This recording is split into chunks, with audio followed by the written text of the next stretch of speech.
Salam soleh, mandiri, cerdas. Assalamualaikum warahmatullahi wabarakatuh.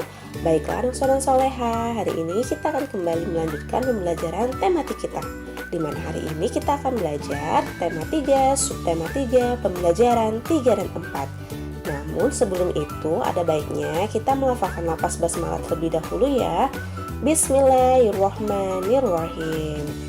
Dan Bunda akan menyampaikan beberapa tujuan pembelajaran kita hari ini, di mana tujuan pembelajaran kita adalah sebagai berikut.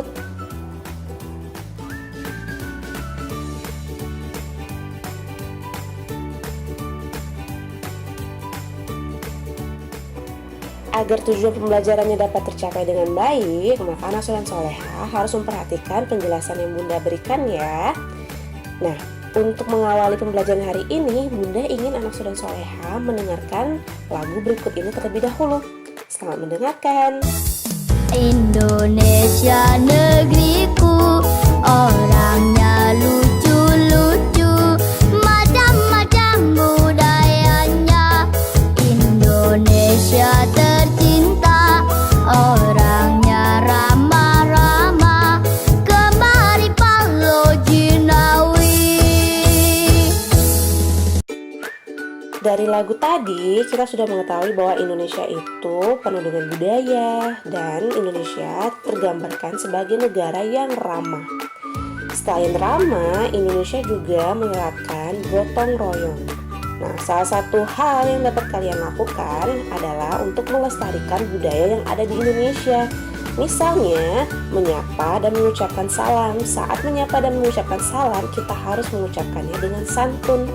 Salah satunya adalah yang kita lakukan ketika sebelum berangkat ke sekolah, yaitu berpamitan kepada orang tua. Nah, seperti yang tadi Bunda bilang, Indonesia itu punya budaya juga. Dan budaya ini terkenal di negara-negara lain, yaitu budaya gotong royong. Jadi, kalau di Indonesia itu biasanya pekerjaan dilakukan bersama-sama, sehingga akan terasa lebih ringan untuk dilakukan. Nah, sesuatu yang dilakukan secara bersama-sama itu akan terasa lebih ringan daripada sesuatu yang dilakukan hanya sendirian saja. Dan apabila sesuatu ini dilakukan bersama-sama, maka itu juga dapat memberikan keuntungan seperti menghemat waktu. Misalnya saja ketika kita melakukan piket kelas, bergotong royong membersihkan halaman di sekitar rumah. Nah, hal ini merupakan salah satu contoh kebudayaan yang ada di Indonesia. Selain itu, anak soleh soleha ternyata di Indonesia itu terkenal dengan banyak sekali keragaman.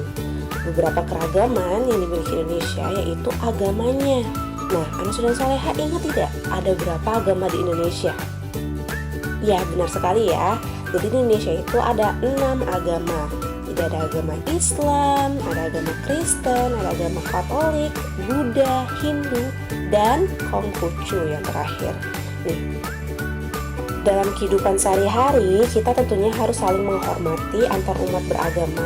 Jadi walaupun anak soleh dan soleha memiliki teman nih, misalnya dia beragama lain bukan beragama Islam, kita tetap harus menghormatinya ya. Jadi, untuk apa? Agar tercipta yang namanya kerukunan. Apabila terdapat atau tercipta kerukunan ya dalam kehidupan sehari-hari, tentunya kita akan merasa dan hidup dengan nyaman serta tentram.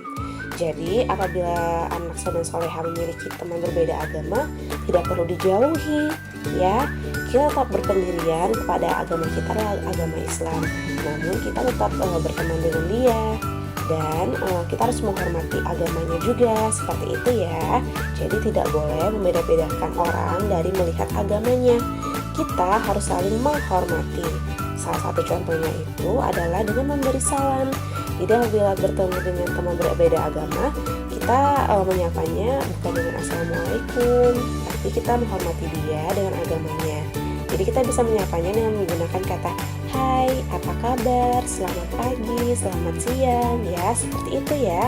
Jadi apabila teman anak soleh dan soleha memiliki teman-teman yang berbeda agama, jadi menyapanya dengan cara yang lain seperti mengucapkan selamat pagi, selamat siang, apa kabar, dan lainnya.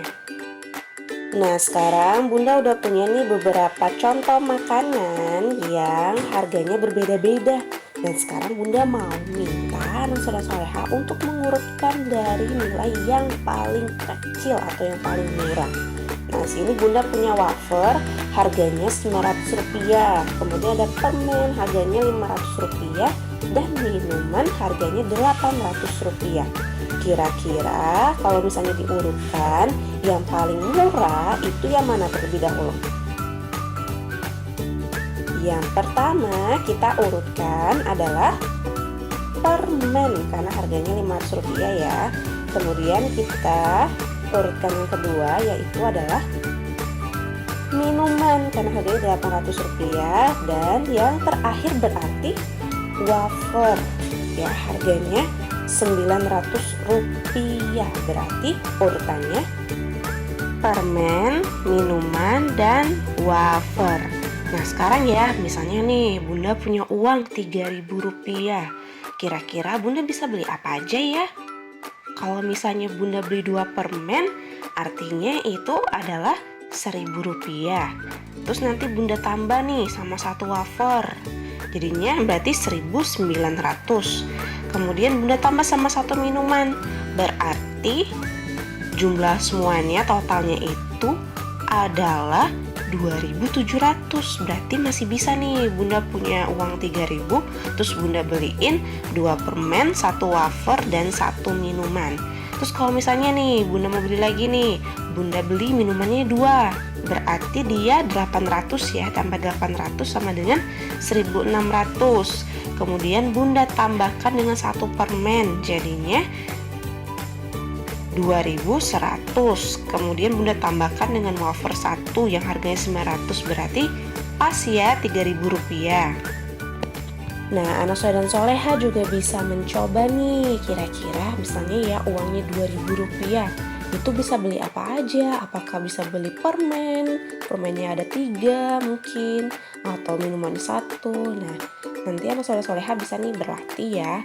Kalau misalnya mau beli sesuatu, misalnya uangnya Rp5.000, kalau misalnya ada makanan sama minumannya dengan harga tertentu, jadi sekarang udah tahu kalau misalnya uang segitu berarti dapatnya makanannya berapa banyak sesuai dengan harganya ya.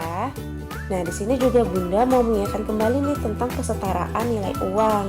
Jadi kelompok uang yang bernilai sama itu ternyata dapat ditukarkan loh. Kelompok uang yang nilai sama disebut setara. Seperti halnya ya yang ada di halaman 58 tuh. Jadi ada Rp2.000 yang terdiri dari 1 lembar uang 1.000 dan 500 dua logam uang 500. Itu dapat ditukarkan dengan uang Rp200 yang berbentuk logam itu yang jumlahnya ada 10. Jadi kalau misalnya ada kelompok uang nih dia memiliki nilai yang sama, itu berarti dia setara. Ya begitu ya anak soleh dan soleha. Baiklah, sepertinya hanya itu yang bisa Bunda sampaikan hari ini. Semoga bermanfaat dan anak soleh dan soleha dapat mengerti dengan pembelajaran hari ini. Bunda akhiri, lebih dan kurang Bunda mohon maaf kepada Allah, Bunda mohon ampun. Kita akhiri dengan melafalkan lafaz hamdalah. Alhamdulillahirabbil alamin. Sampai jumpa di lain kesempatan ya. Wabillahi taufiq wal hidayah. Wassalamualaikum warahmatullahi wabarakatuh.